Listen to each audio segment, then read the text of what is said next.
Yes, madam. Good afternoon. तमे देखियो कि स्क्रीन शेयर करी कि पीपीटी टा काम करूची नहीं एमती किछि Voice आसी तो हां वॉइस आसुची वॉइस ठीक आसुची है मु ताले इठु मु मोर स्टॉप शेयरिंग टा स्टॉप करछि तमे टिके चेक करिनियो आगे ए लॉगिन होबा पूर्व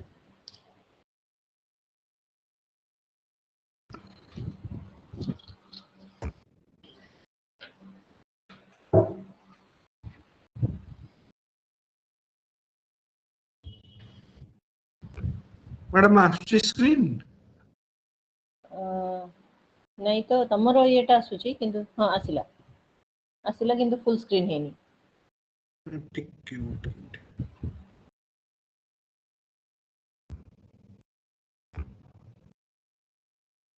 एबे हला ना हेनी केमती ही अछि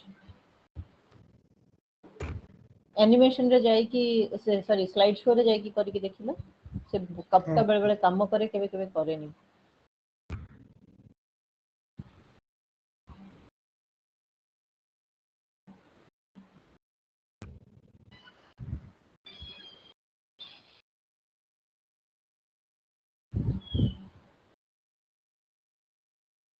स्क्रीन आसुची एबे ना एबे पर्यंत आसेनी स्क्रीन आसेनी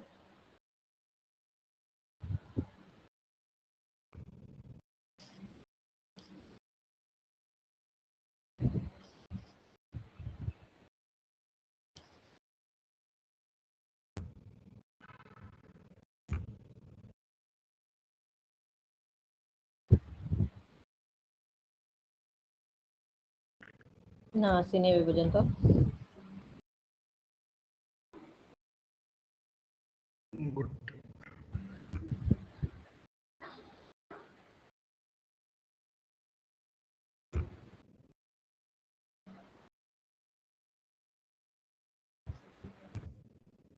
आसिला किंतु फुल स्क्रीन हेनी इधर F5 किंबा स्लाइड शो रे जाई कि फ्रॉम द बिगिनिंग सेटा करी कि देखिले एबे करी पूरा मोर तो फुल स्क्रीन मु करी देली पूरा देखिले ना एठी सेमती विथ ऑल द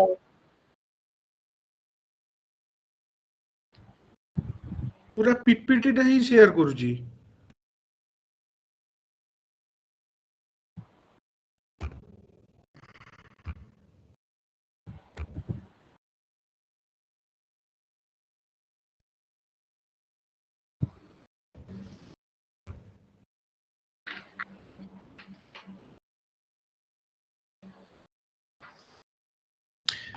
इथे जो अछि शेयर ट्रे जोटा अछि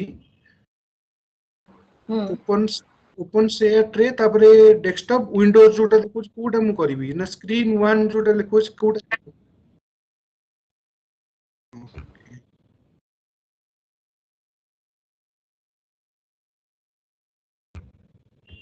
एबे हला हां एबे आसिला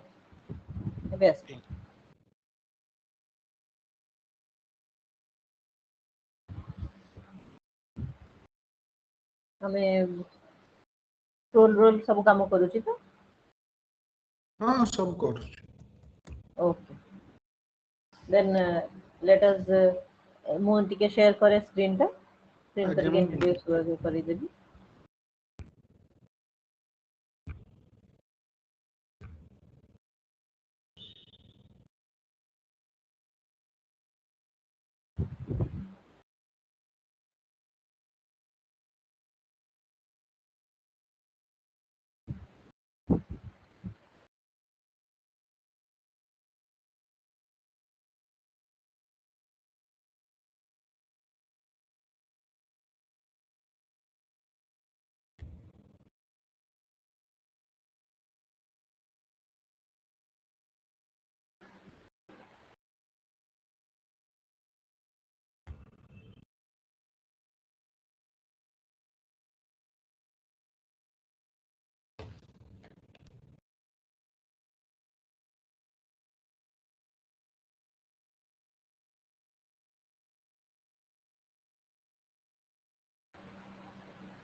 welcome everyone.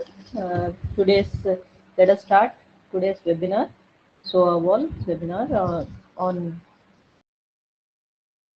the topic application of deep assembled learning for biomedical data classification.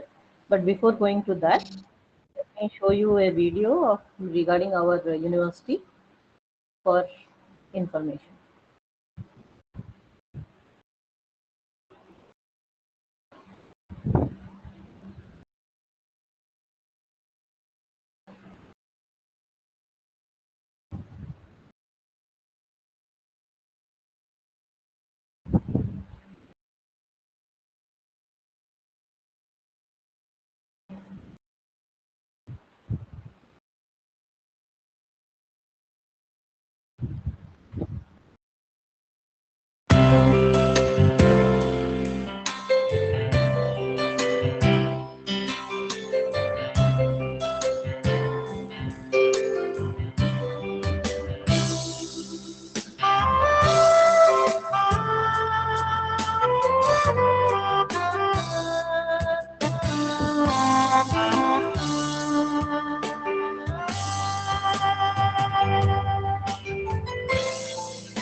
Thank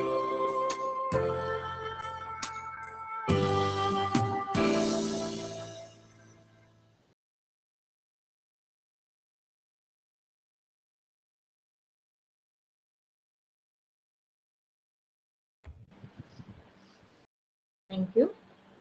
This is about our university. Very good afternoon, everyone. On behalf of the Department of Computer Science and Engineering, I'm welcoming you all to the weekly webinar of SOAWAL Series 2 conducted by CSE Department. The 20th episode of is scheduled today.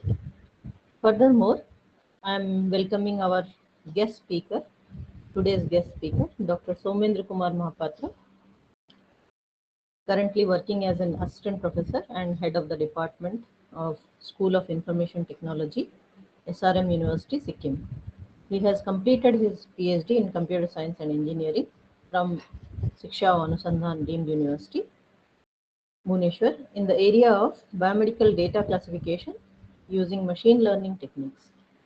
He has published more than 50 papers in various international journals, conferences, and book chapters.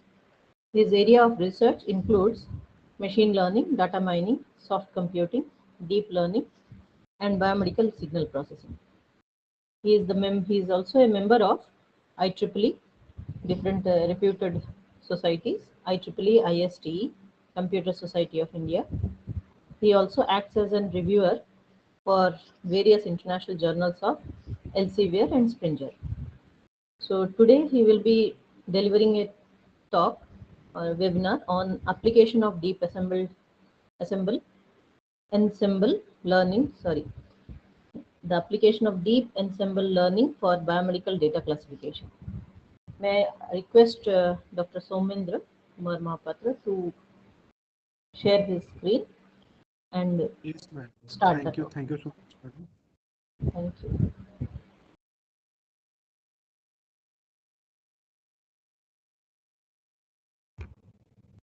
Madam, can you confirm whether my screen is visible or not?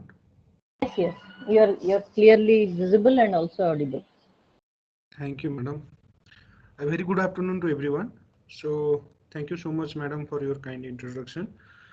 So, thank you so much again for giving me the opportunity to deliver today's talk. So, today I'm going to deliver this webinar on application of deep ensemble learning for biomedical data classification.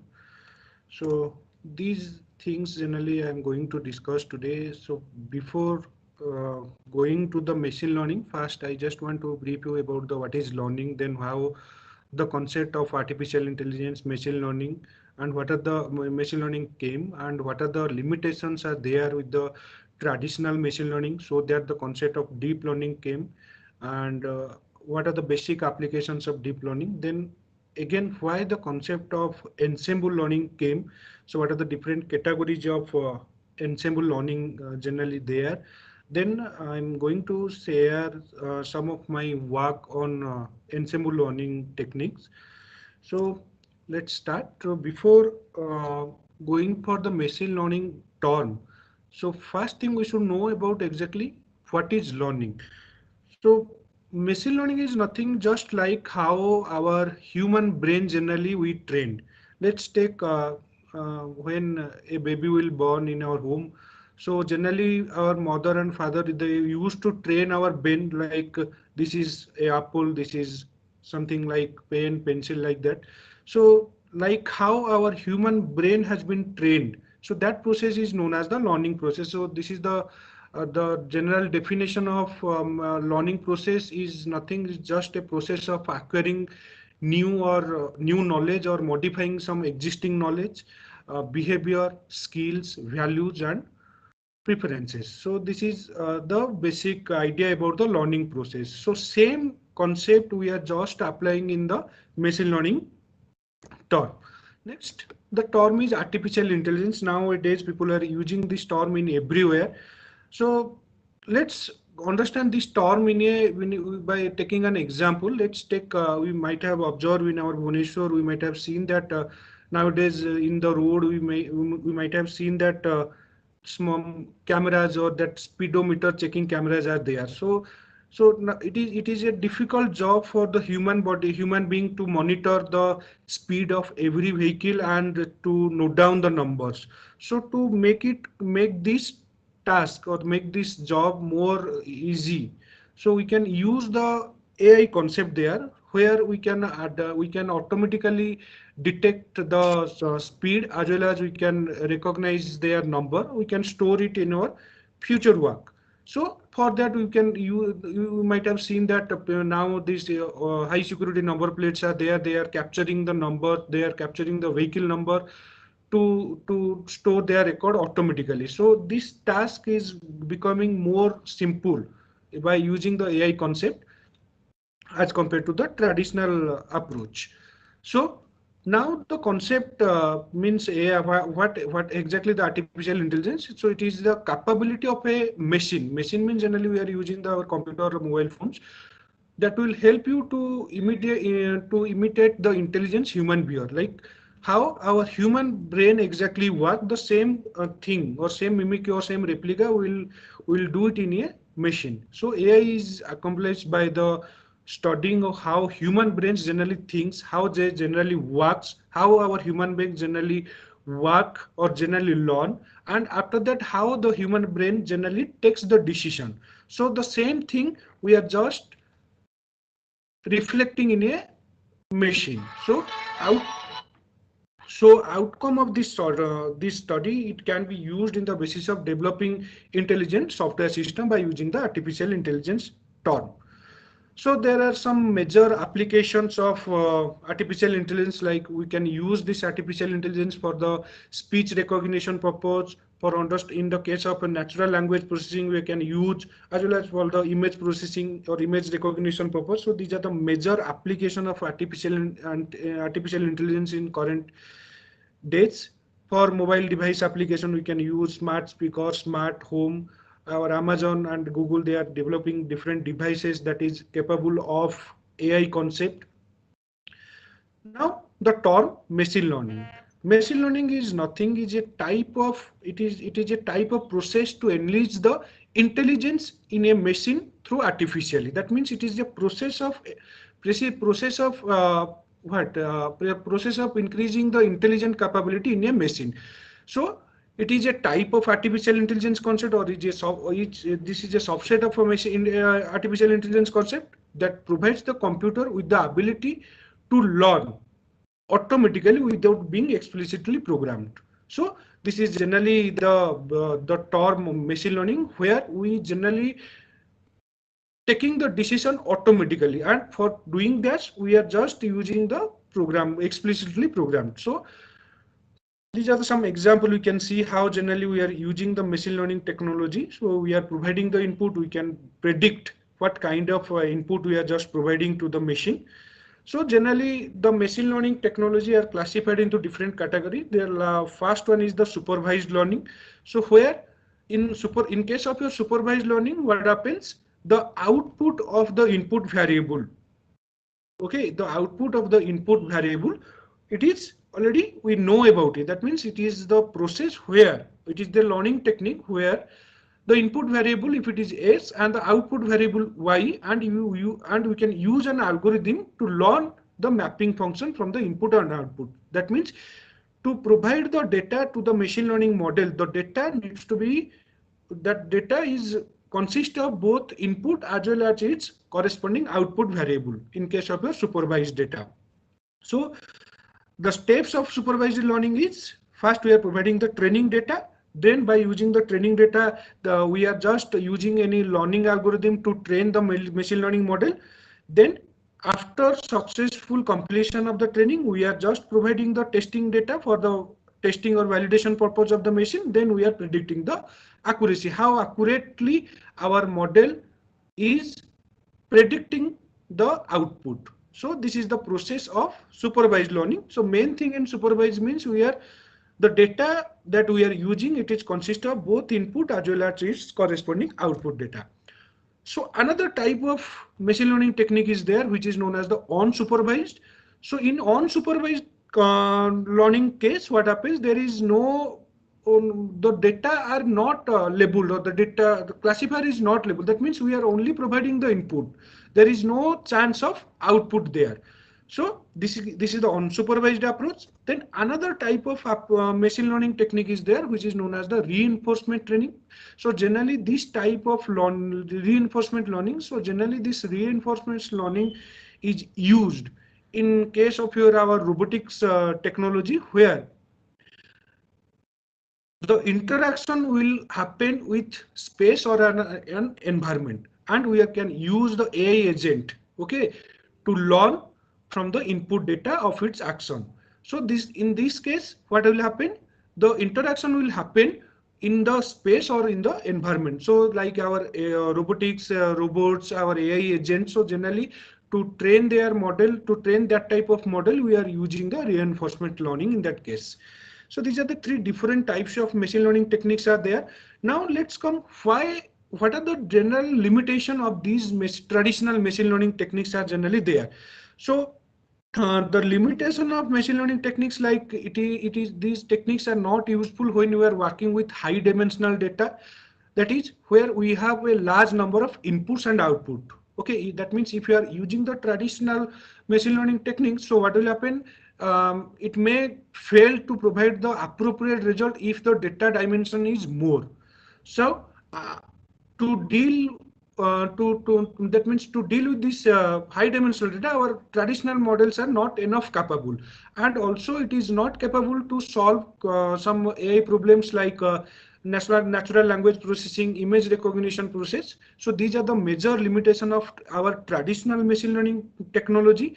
So to deal with such issues, the concept of the deep learning actually came. So another example of the traditional machine learning techniques I just want to give you, that we might have heard in our there, that this Hanuman ate the sun. Actually, that means Hanuman was not able to recognize which one is the orange. So he saw that the sun is looking like orange. So he tried to eat that sun. So this is one concept. So that means it was not capable. That brain is not that much of trained with the appropriate data, because the data size was more.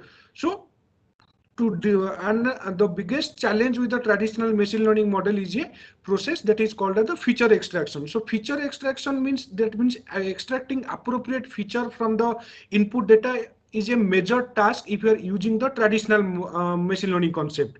So like that means it is also a major problem for some complex problems such as object recognition or handwritten data recognition, because in that case the data size is more and extracting the feature from those data is a challenging job. So these are some example of we can see that it is where it is very difficult to recognize the particular object. So to deal with such issues, the concept of deep learning exactly came. So the main beauty of deep learning is it has the feature to extract the it has the capability to extract the feature from the input data directly without using any extra feature extraction techniques, and it is also having the capability to deal with the high dimensional data. Okay, we can train our deep learning model with high dimensional data. So deep learning models are capable to focus on right feature by themselves, requiring little guidance from the programmer. And these models also partially solve the dimensionality problem. That means high dimensional problem we can solve by using the deep learning technology.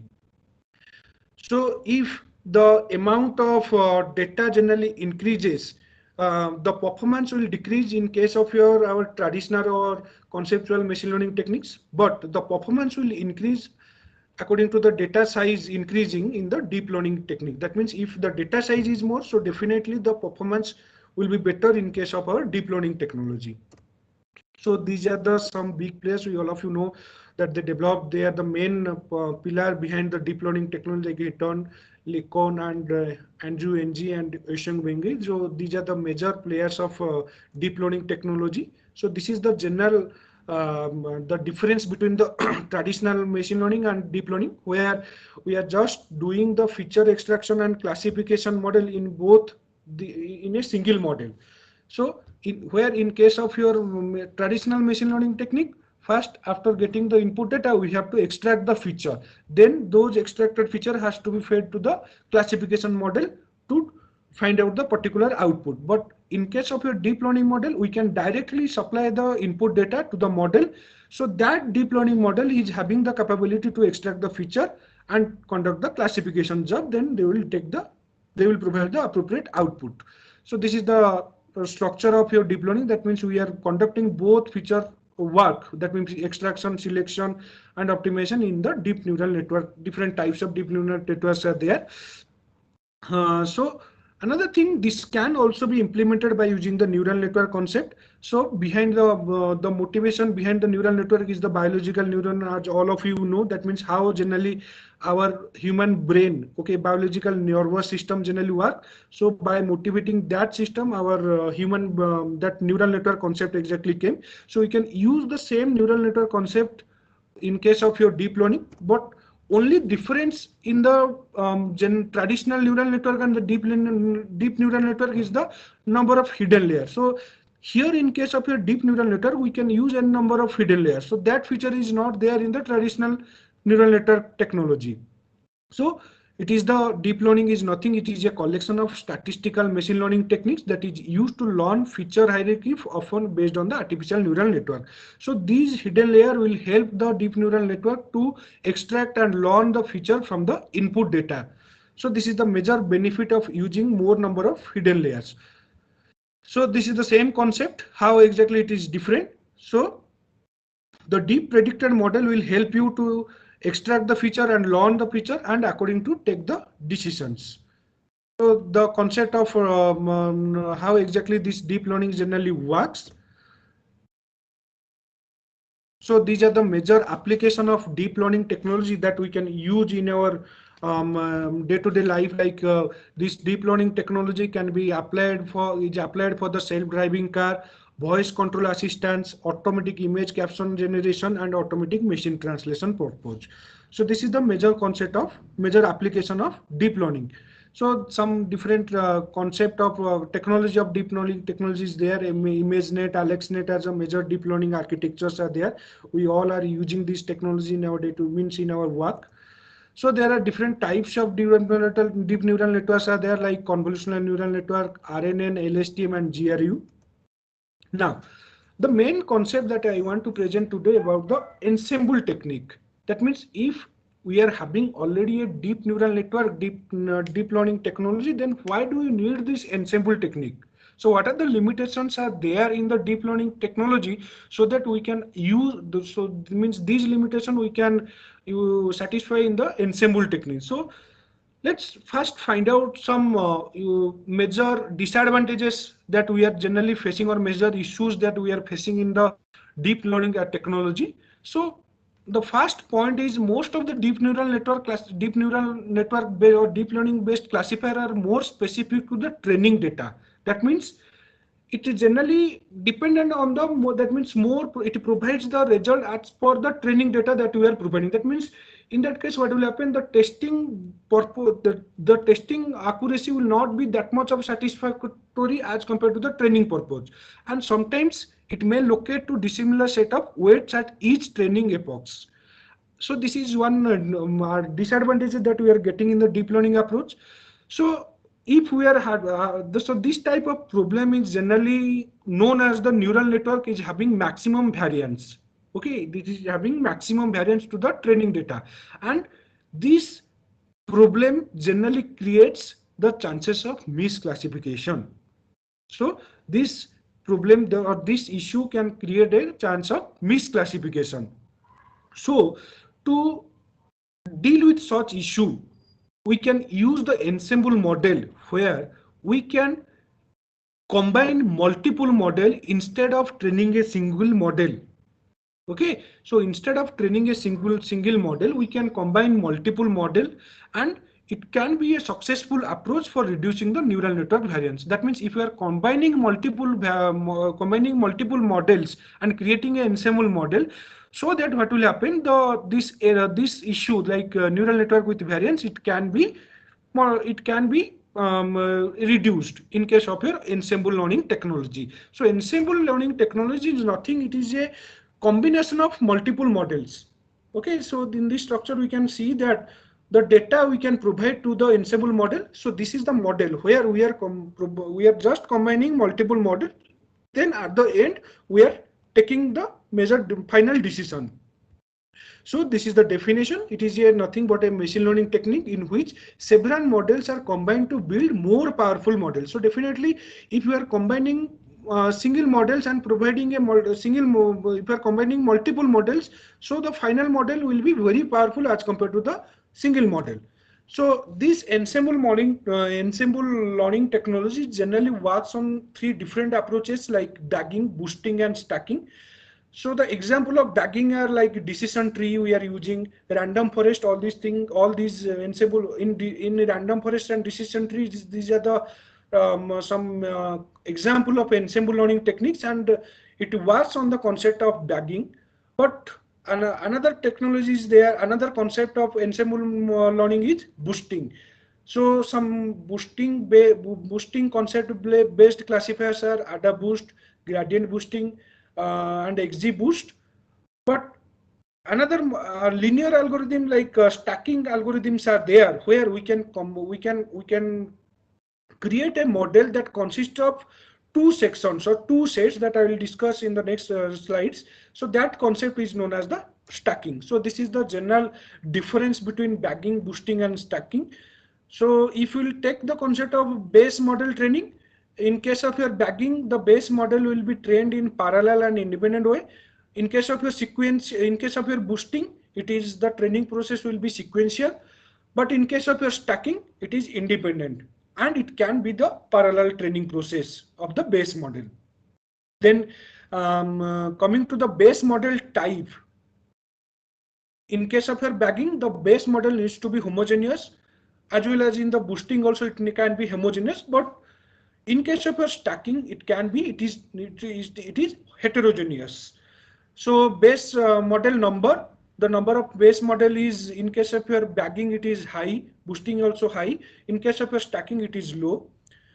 Base model tree depth, tree size depth is, in case of your bagging it is deep, in the boosting it is shallow. In case of stacking it is not applicable, because there we can use the linear model for the training. In case of stacking, base model weight, it is equal weight in case of your bagging. In case of your boosting, it is higher weight for base models with better performance. But coming to the stacking, the higher weight for the base model prediction that contribute more to the meta learner. In case of stack based classification model, we are using a concept which is known as the meta classifier. We will discuss. The main goal of bagging is to reduce the variance, whereas the main goal of your boosting is to reduce the bias. But in stacking, it can be both, depending, it means we can both reduce the variance, we can also reduce the bias, but it depends upon the algorithm that you are using in the base models, memory use is high in bagging, in boosting it is low, and stacking, it depends upon the algorithm what you are using. Then CPU use is high in bagging, in boosting it is low. In case of a stacking, it depends upon the base model algorithm that you are using. Yes. So I just want to present the concept of stacked ensemble model, which is the advanced ensemble learning model. So before stack, there are other two terms are there, which is bagging and boosting. So these are the usual ensemble learning technology that consist of the traditional ensemble learning technology is generally based on bagging and boosting, where in the random subspace of the data. Then coming to the limitation, what are the limitations are there in bagging boosting, so that we can use, so that the concept of stacking generally came. So the limitation of these approaches is that it contribute of each model remains equal to the ensemble prediction. So this is a demerit, and it creates the difficulty during the time of classification. That means if despite how well models we are using, but the main problem is the contribution of each model remains equal.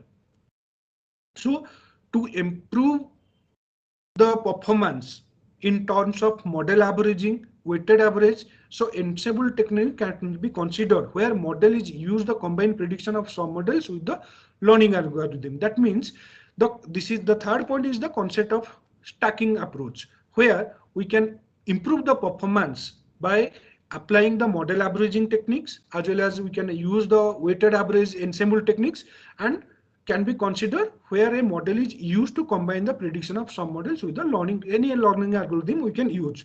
So this approach is known as the stacking or stacked generalization approach. So this is the structure of a stacked ensemble model. That means how exactly it is working. So as we know, we need the training data to train the model, but the difference of this stacking model from the bagging and boosting it consists of two stages. So the first, that means the classifier is consists of in two stages. So the first one is the C1 and C2 are the considered the level 1 classifier, or it is also known as the base classifier. That means if you are providing the training data, the direct input it will go to the base classifier. So here we can use any number of classifier depending upon our data size. Okay, so each models, any model we can use here. If you are using the deep neural network, we can use easily. If our data size is more, here we can use the normal deep neural network or convolutional neural network, or you can use the traditional. We can use the traditional machine learning like SBM, RBFN, KNN, any model or MLP you can use in as the level 1 or at the base classifier. Then after that, what will happen? The predicted output of each base classifier will be again combined, and it will be again considered as the input to another classifier, which is known as the meta classifier. Okay, so whatever the output will come from this meta classifier will be considered as the final output or the final prediction of the entire stacked ensemble model. That means here the classification is done two times. First, we are conducting our base models by using the training data. Again, whatever the input we are receiving from this base model, we are combining it, and we are again providing these prediction as the input to another type of classifier, which is known as the meta classifier. So here in meta classifier case, we can use only one model, whereas in base classifier we can use any number of classifier depending upon our data size.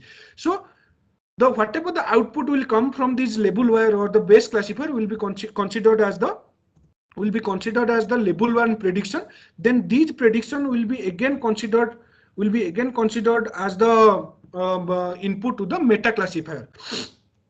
So the choice of these meta classifier and the base classifier depending upon our data size and depending upon our problem. Let's take one example. If I'm using a small dimensional data or medium dimensional data and it is a binary based classifier, I can use the SBM models in the base classifier. There you can use another type of like RBFN also I can use, or MLP I can use as the meta classifier. If my data size is more, so there in that case I can use the deep neural network, deep learning based classifier as the base classifier, and whatever the output will come from this base classifier, I can combine them, then I can use them as the input to the meta classifier. Then so the final prediction or the final output is not the output that we are receiving from the base classifier, but the final output is the output that we are receiving from the meta classifier. Okay, so this is the general structure or general architecture of a stacked based ensemble approach. So this is a stacked based ensemble approach. So here I just want to present a application of this ensemble model. So here I just want to present a application of this stacked ensemble model for cancerous data classification. So cancer means here we can use this microarray dataset, leukemia dataset for that purpose. So after taking then that means how generally we used to train the model. So how the training exactly used to occur. So that means how we can do the classification by using the ensemble model. So after taking the input data, we can divide these input data into two different types, like training data and testing data. As this is general how we are doing in the traditional machine learning technique. Then by using the training data, we have to do the training of our ensemble model. So here in this approach, I just want to show you two different types of ensemble learning technology, stacking ensemble learning technology, and it is known as the deep stacked ensemble classifier. Why, I'll let you to know later. So two different types of stacked ensemble model here I am using. Then after that, I am just validating the model. After successful training, the testing data is considered for the validation purpose. Then whatever the final result is coming, that is the final result for the whether the data is belonging, whether the sample is belonging to the normal or abnormal. So now, how generally what is exactly this deep learning, deep ensemble learning based classifier? Why the name is like that? So for constructing, for proposing this type of classifier, the motivation generally came from the deep learning based classifier and stacking based ensemble classifier, because here in the microarray data, the major problem is the sample size. Here generally what happens, the sample size is more, but the feature size, sample size is less, but the feature size is more. So to deal with this issue, we can use the deep learning technology, and also we can use the stacking ensemble model. So and so here we have combined, here I have combined two different types of technology like deep learning and stacked ensemble. So that's why the name, so the proposed method is known as the deep stacked ensemble model for classification of the microarray data. Then coming to the structure, as I told you, in the stacked model, the first section or the first stage is to select the base classifier. So here in this case, the base classifier we have considered as the general deep neural network and DNN. So here then generally 4 DNNs have been used at the initial step. This is known as the base classifier. Then whatever the inputs that are coming from those deep neural network based classifier, it is again considered as the input to the another classifier which is known as the meta classifier. Okay, then it is also known as the meta learning algorithm. So this, how this meta learning is trained, it is trained with the metadata. So from where this metadata will come, it will come from the base learner's output too. Then the output, the outcome or the output which is coming from the meta classifier will be considered as the final classification output. So from the literature we can observe, it is observed that most of the stacked ensemble classifier are generally used a single classifier in the meta classifier, because in literature we can find that many works are already completed, many works their authors have used this stacked based ensemble classifier, but to improve the performance or to improve the accuracy, we can use another ensemble learning, ensemble technology or ensemble classifier in the meta classifier. So here we have used a modified gradient boosting ensemble classifier. That means the proposed ensemble, proposed classification model consists of both stacking approach, boosting approach, as well as also it is consist of deep learning approach. That means it is a deep stacked boost ensemble classification model, and this boosting classifier has been used in the meta classifier. So the performance of the proposed classifier is compared with two different types of meta classifier. One is gradient boosting and another one is the support vector machine. So see, this is the general structure of the meta classifier of the deep stacked ensemble model that I am using for the classification purpose of the microarray data or genetic data. So first we have to take the input data. So though I am using the deep learning technology, so there is no need to do anything in the feature work. That means no need to do the feature extraction or feature selection. Directly we can feed the input data to the stage 1 classifier or base classifiers. So here we are using 4 different types of DNN with stem structure. Then whatever the output coming from each individual DNN, that means output 1 is from DNN 1 classifier, DNN second is output 2, DNN 3 is output 3, then DNN 4 is output 4. So after getting this output of stage 1 or base classifier, we are combining them. Then these classifier, these outputs are considered as the input to another classifier which is known as the meta classifier, and this is the stage 2 classification model. So always stacked means it consists of 2 stages of classification. First one is base classifier, second one is the meta classifier. So here the modification that we have done by going through the literature, we have observed that in many cases people are using a single model as the meta classifier. But to improve the performance, here we have done this experiment by using a another ensemble approach in the meta classification ensemble technology or ensemble classification model in the meta classifier case. So here we are using the gradient boosting, which is another type of ensemble learning in the meta classification in the section of meta classifier.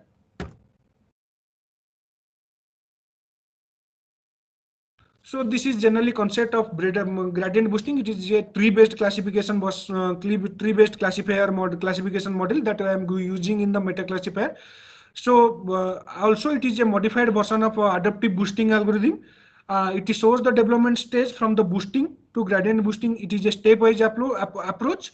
So the here in the gradient boosting, one optimization job is done in case where in the loss function. That means the loss function in this model is optimized the parameter with the minimization problem.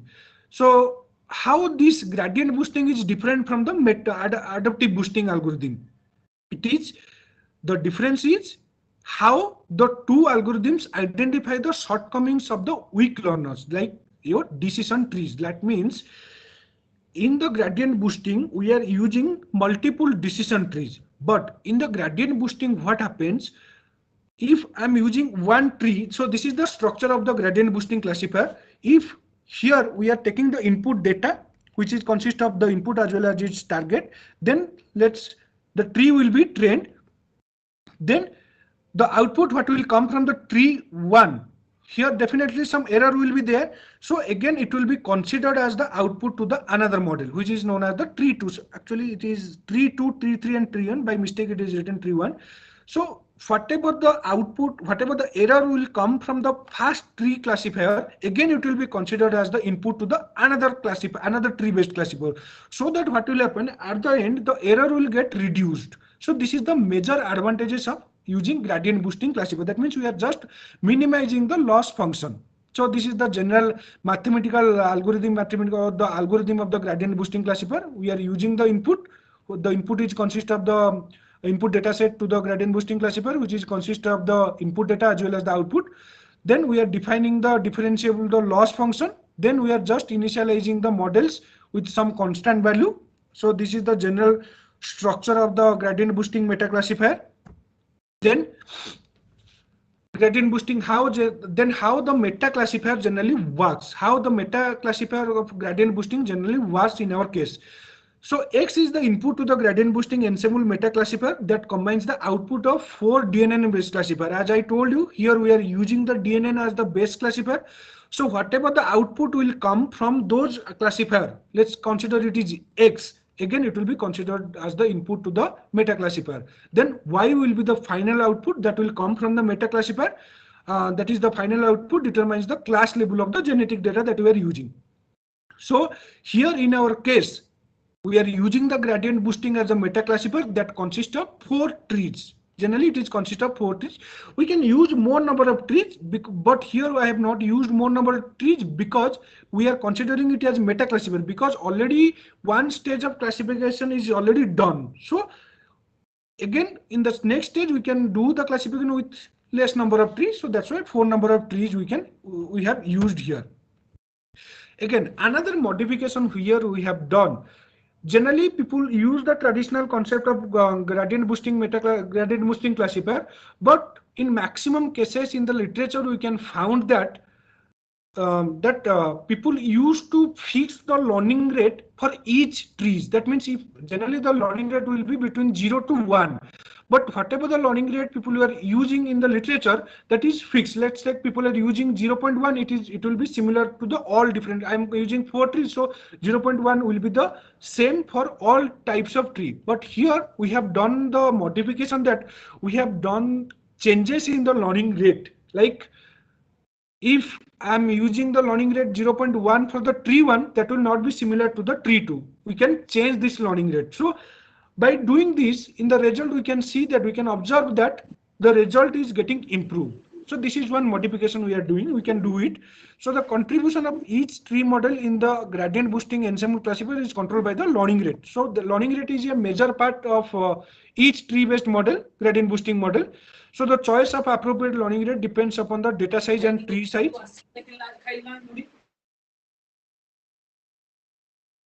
and the training speed will increase if we will add more number of trees to the ensemble model as well as the learning rate.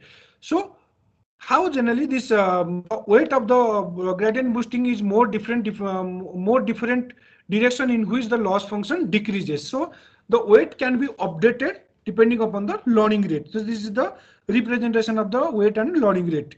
So coming to the result, here the comparison has been given with two different types of meta classifier. So in the first case, we can see that the accuracy is provided for each individual DNN as well as the accuracy is provided for the ensemble approach. So in the first accuracy graph, the training accuracy graph, we can see that this is the accuracy, training accuracy provided for the stacked model where we are using the SBM.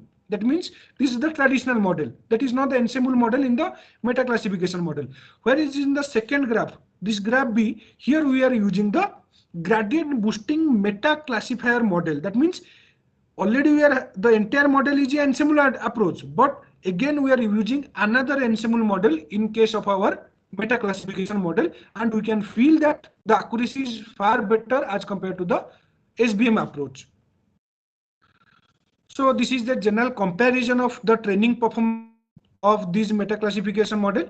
So in case of your in case of our SBM, each DNN classification output is provided. So in the stacked model, it is better in the training. So the performance is measured. The entire performance is measured in the accuracy, precision, recall. So these are the traditional general performance measuring parameter to measure the performance of any kind of classifier. So here we are using the SBM where it is the accuracy is 98.21, whereas the training accuracy is far better than in case of your gradient boosting as meta classifier. Again, coming to the testing, here the testing has been done. We can see that the testing accuracy is far better in the gradient boosting meta classifier as compared to the SBM as the meta classifier. Again, the comparison has been provided by changing the learning rate in the second. So this is the comparison of the meta classifier of gradient boosting with two different architectures. The first one is by fixing the learning rate, but in the second one, we are just modifying the learning rate. So in the second one, it is observed that the accuracy is better than fixing the learning rate of each individual trees that is used in the gradient boosting approach. So the testing accuracy of the stacked ensemble approach is provided here with two different ensemble meta classifier. Here we can see that the accuracy is far better. So this is the comparison of testing performance. So in each DNA here, the first table provides the accuracy of testing in SBM meta classifier and the gradient boosting meta classifier.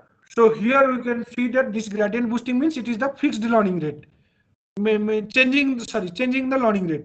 So here we can see that in case of our gradient boosting, the testing classification accuracy is better than the SBM as meta classifier. So here we can see that the each tree size we are just changing the learning rate, and always we have to follow that the learning rate needs to be between 0 to 1. So the best accuracy we are getting if we are adopting the 500 tree size for each individual tree, and we are providing 0.05, and we are getting 99.12 accuracy. So this is the loss plot is even given.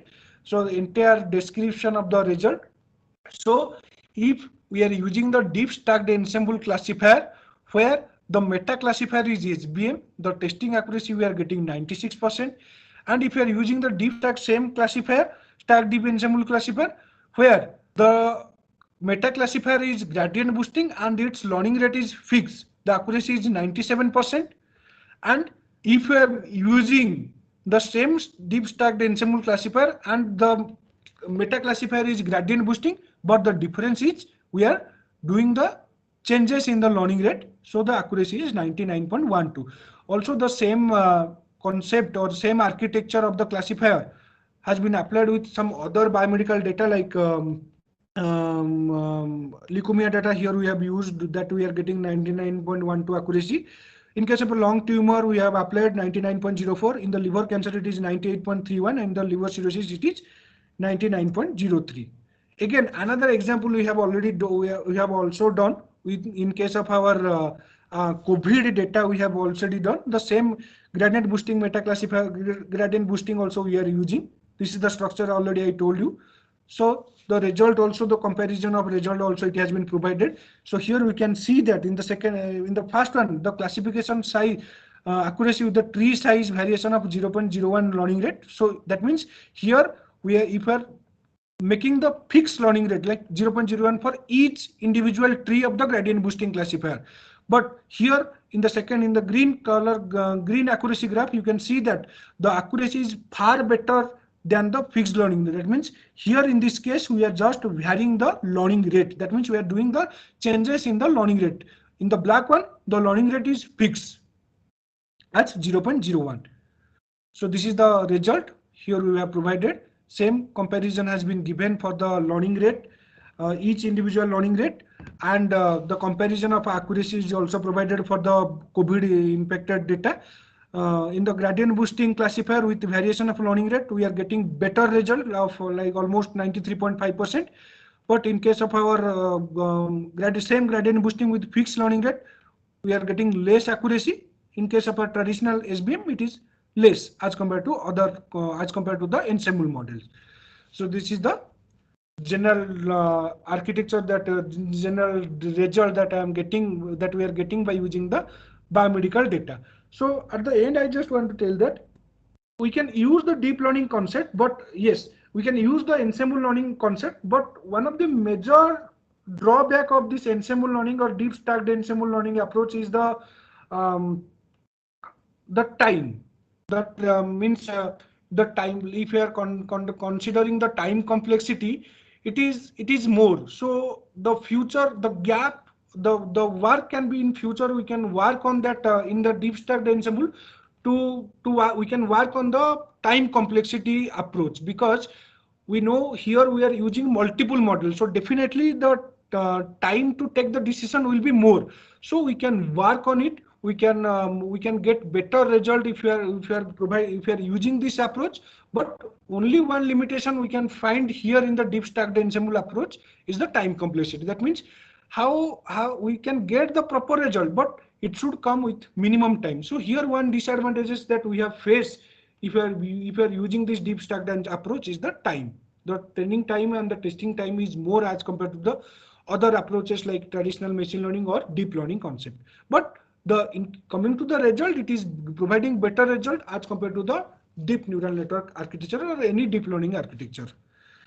So thank you so much. If any question you can ask.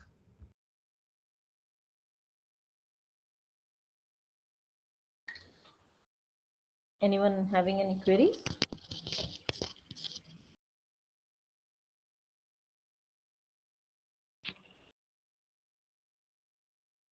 I think there are no queries, though many of our faculty members and students are working in this deep learning and machine learning area. But since because the exams has already started, the midterm, the end term practical exams and final exams, so that's why the attendance is a bit low. So even if anyone interested to ask any questions or to understand and learn more about this topic, then they can take the mail ID and contact number from me of Dr. Yes, Saumendra, sure. and they can communicate later with him. Okay. So with this, I will let us. I will be. Thank you, Dr. Saumendra, for Thank you, taking madam. the Thank time you so to much. speak about the key benefits of using this ensemblers to improve the prediction performances. And ensembler learning techniques have been proven to yield better performance on machine learning problems nowadays. So definitely it is an interesting topic to learn, and very upcoming works are also coming on this. And finally, I would extend my sincere appreciation towards our guest speaker, Dr. Saumendra Kumar Mohapatra, on behalf of the attendees and our CSE department, and from our head of the department, Dr. Devabhuti Mishra, for delivering a talk on such a short notice, basically, because within hardly suppose in the beginning of this week I informed him and he agreed to speak on this weekend. So thank you again. Thank you once again, Dr. Saumendra. Thank And you, madam. also, thank you. And also, Thank you. this events are not possible without the skills and without the efforts of Dr. Madhuri and Dibya Sundar sir. So thank you them also. Dibya Sundar sir, shall we close now? Okay, sir. Thank you, Saumendra. Thank you. Dr. Thank you, Saumendra. madam.